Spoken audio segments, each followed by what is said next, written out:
بسم اللہ الرحمن الرحیم ایاک نعبد و ایاک نستعین۔ میرے پاکستانیوں، جو ہمارے لیے سب سے تشویشناک چیز ہم سب کے لیے ہے وہ کیا ہے؟ 12 لاکھ پاکستانی جب سے یہ حکومت آئی ہے ملک چھوڑ کے چلے گئے۔ لیکن یہ 12 لاکھ پاکستانی کون سے پاکستانی ہیں؟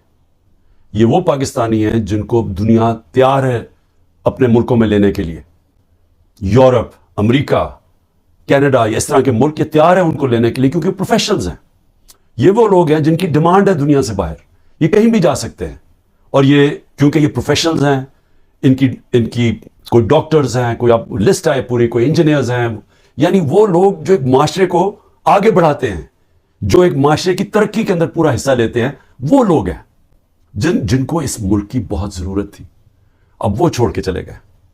12 لاکھ لوگوں کا جانا صرف یہی نہیں کہ یہ وہ لوگ ہیں جن کو آرام سے ویزا بھی مل گیا، ان کو آرام سے ان کو نوکریاں بھی باہر مل گئی۔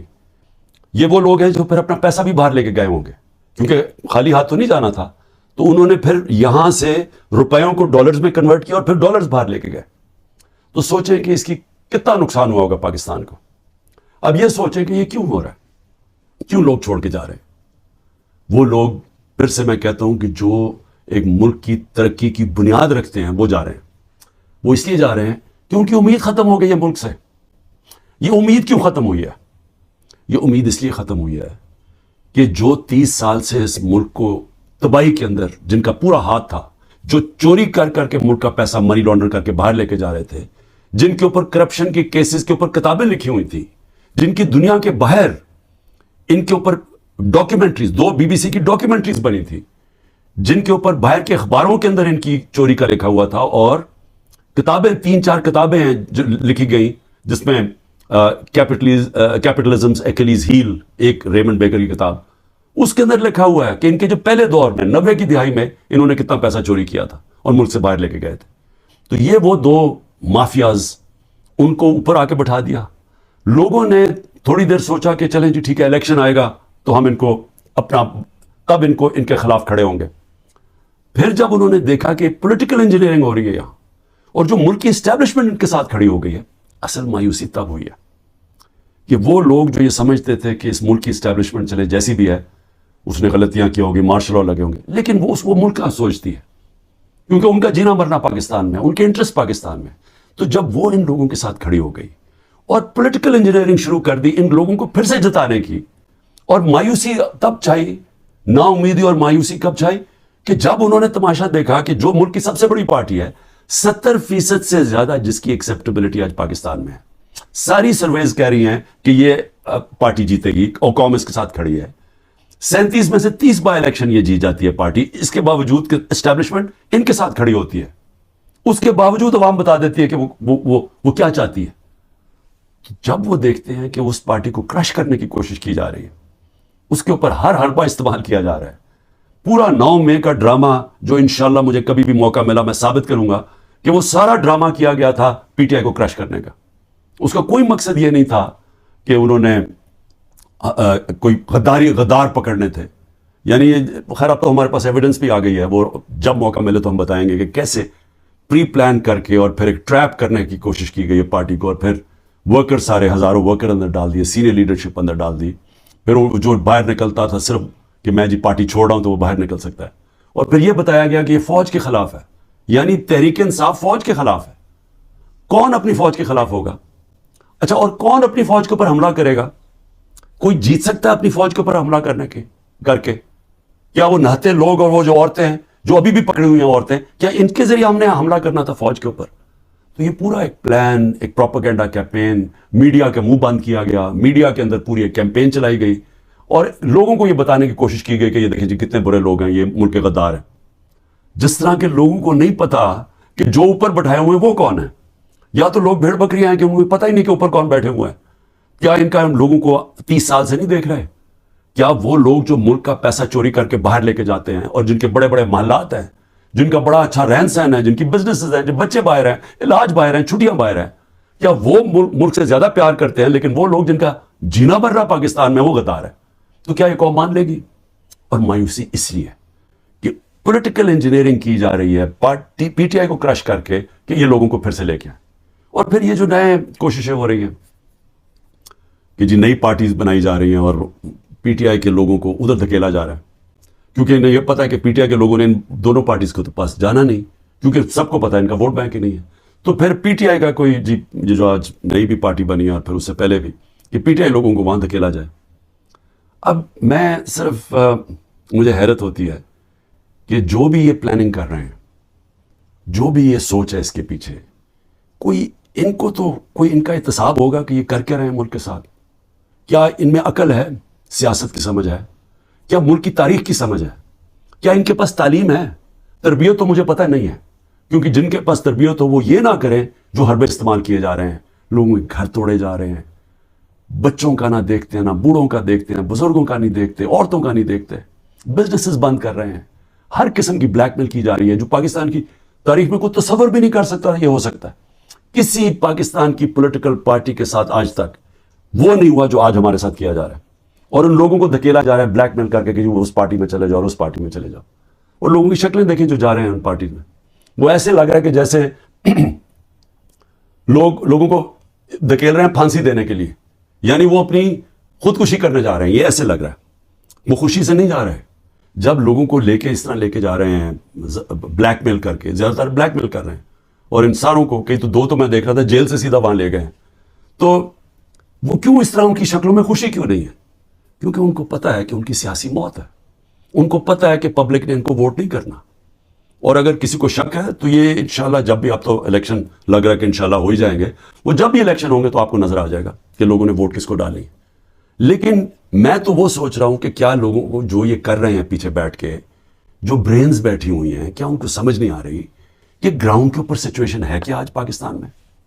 کیا ان کو یہ نہیں پتا کہ یہ پہلی دفعہ 1970 کے بعد پاکستان میں یہ ماحول بنا ہے کہ پہلی دفعہ نظریاتی پالیٹکس ہو رہی ہے. ووٹر نے نظریے کے اوپر ووٹ ڈال لی ہے، شخصیتیں ختم ہی ہو گئی ہیں. آپ جو مرضی کر لیں کہ جتنے جو 1970 میں کیا ہوا تھا، بڑے بڑے نام تھے، ایسے نام تھے کہ انہوں نے کہا ہمیں کیمپین کرنے کی ضرورت نہیں ہے 1970 میں. تو ایک دم نظریہ ویسٹ پاکستان میں آیا اور 84 سیٹیں جیت گیا 137 میں سے ذوالفقار علی بھٹو. لیکن اس سے بڑا جو سیلاب آیا وہ اس پاکستان میں آیا. میرے خیال میں 168 میں سے 162 سیٹیں جیت گیا مجیب الرحمان.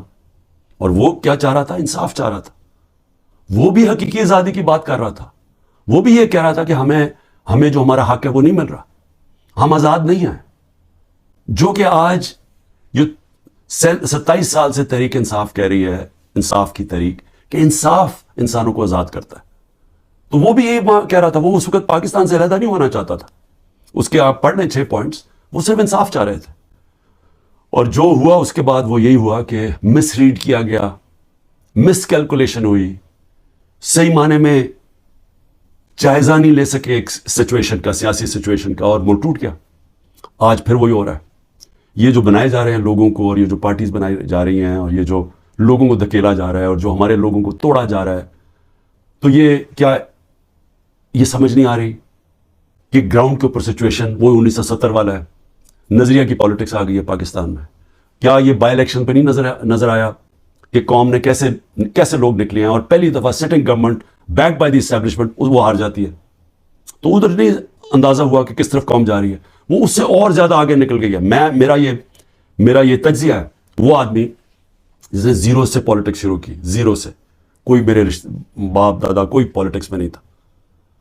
میں نے زیرو سے ایک پارٹی بنائی، اور آہستہ آہستہ آہستہ کوئی شارٹ کٹ نہیں لیا. حالانکہ مجھے جنرل مشرف نے آفر بھی بڑی آفر کی تھی جب میں اپنی ایک ہی سیٹ جیتا تھا کہ ان کے ساتھ مل جاؤ. کوئی شارٹ کٹ نہیں لیا. بڑا لمبا راستہ لیتے لیتے پارٹی بنائی، اور وہ پارٹی بنتی بنتی پاکستان کی سب سے بڑی پارٹی بن گئی. تو مجھے تو سب سے زیادہ اندازہ ہے جو کسی کو نہیں ہے پاکستان میں، کسی کا وہ تجربہ ہے ہی نہیں جو میرا ہے.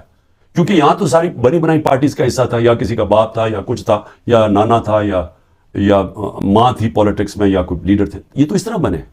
یا وہ جنرل ضیاء نے اور جنرل جیلانی نے شفقت کر دی بہت بڑی ایک بزنس مین کے اوپر، اور وہ پولیٹیشین بن گیا، اور اب اس کے بچے تیار ہو گئے ہیں سارے. لیکن انہوں نے کوئی خود تو پارٹی نہیں بنائی. انہوں نے خود تو زیرو سے کوئی پارٹی نہیں بنائی.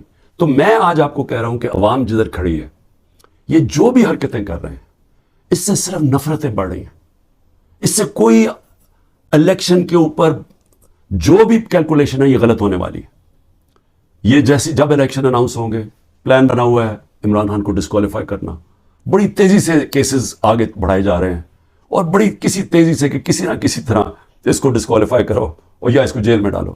اور وہ میں تیار ہوں اس کے لیے. مجھے پتا ہے کہ میں نے اپنی ساری پارٹی کو بتا دیا کہ یہ اگلے ہفتے سے پوری تیاری کر لو کہ میں آپ کے ساتھ نہیں ہوں گا, تو اس کی بھی میں تیاری کر رہا ہوں. لیکن میں کچھ اور کہہ رہا ہوں, کیا اس سے یہ پولیٹیکل انجینئرنگ کامیاب ہو جائے گی؟ میرے خیال میں اتنا زیادہ دھاندلی کرنی پڑے گی کہ سارا الیکشن کا پروسیس ہی ختم, ڈسکریڈٹ ہو جائے گا. جس طرح وہ سندھ میں الیکشن کرواتا ہے وہ زرداری, وہ الیکشن تو ہوتا ہی نہیں ہے. پولیس پوری پکڑ کے لوگوں کو اندر ڈال رہی ہے, باقی جو یا پیسے دے کے خرید لو اور یا پھر جیل میں ڈال دو, اور اس کے بعد الیکشن کروا دو. یہ تو الیکشن نہیں ہے, یہ تو جو لوکل گورنمنٹ الیکشن یا بائی الیکشنز میں. تو جو اصل الیکشن ہے پاکستان کا, اور 25 کروڑ لوگوں کا الیکشن ہے, اگر یہ الیکشن ٹھیک نہ کروایا گیا اس کے اپنے اثرات ہیں. وہ اور ڈیسٹیبلائز کرے گا. اس ملک کے اندر سیاسی استحکام آئے گا ہی نہیں, اور جب تک وہ نہیں آئے گا تو میں بار بار کہتا ہوں تو معاشی استحکام نہیں آ سکتا.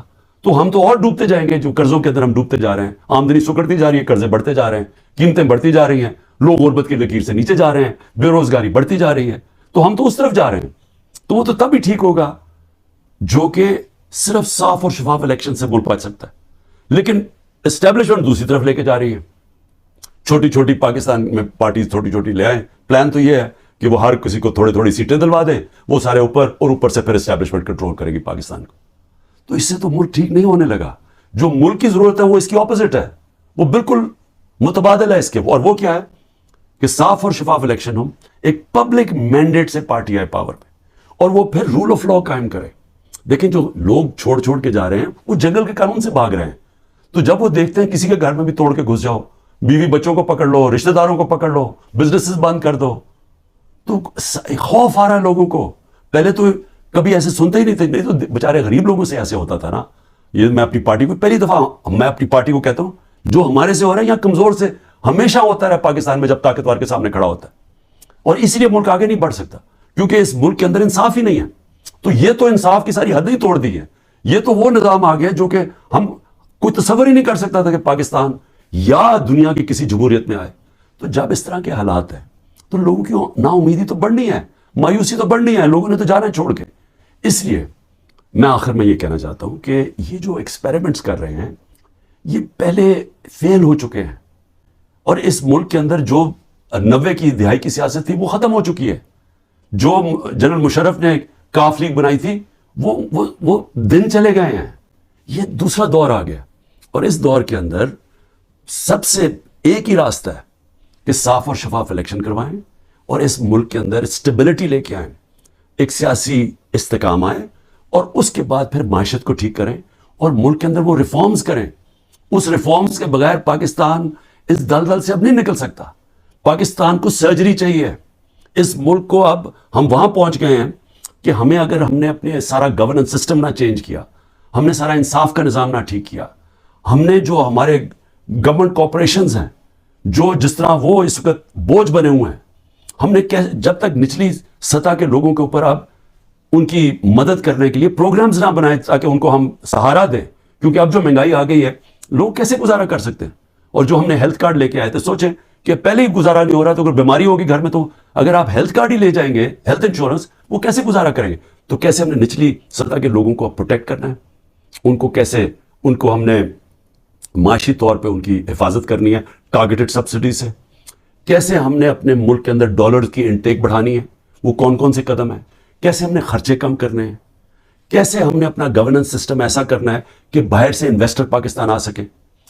کیسے ان کو اعتماد دینا ہے اپنے رول آف لا پہ کہ ہمارے یہاں اس ملک کے اندر آپ اگر اپنی سرمایہ کاری کریں گے تو ہم اس کی حفاظت, ہمارا قانون اس کی حفاظت کرے گا, لیول پلینگ فیلڈ دے گا, وہ کنڈیشنز دے گا کہ جب اب مثلا چائنا سے جب انڈسٹری ہم چاہتے تھے کہ پاکستان آئے, تو میری جب پریمیئر لی سے ان کی بات ہوئی تو انہوں نے مجھے کیا کہا, انہوں نے کہا دیکھیں مسئلہ یہ ہے کہ پاکستان میں ہمارے سارے انڈسٹریز کہتے ہیں کہ ٹائم بہت لگتا ہے, یہاں کام ہی نہیں ہوتا آپ کی, بڑا سلو ہے آپ کا سسٹم. جبکہ وہ ویتنام جاتے ہیں, اور وہ بنگلہ دیش کی بھی بات کر رہا تھا کہ وہاں بڑی جلدی ان کا کام ہو جاتا ہے انویسٹر کے لیے. تو ایک انویسٹر کے پاس ٹائم نہیں ہوتا.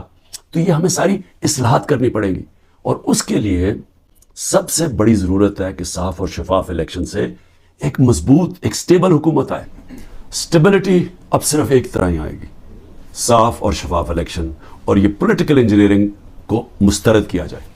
پاکستان زندہ باد.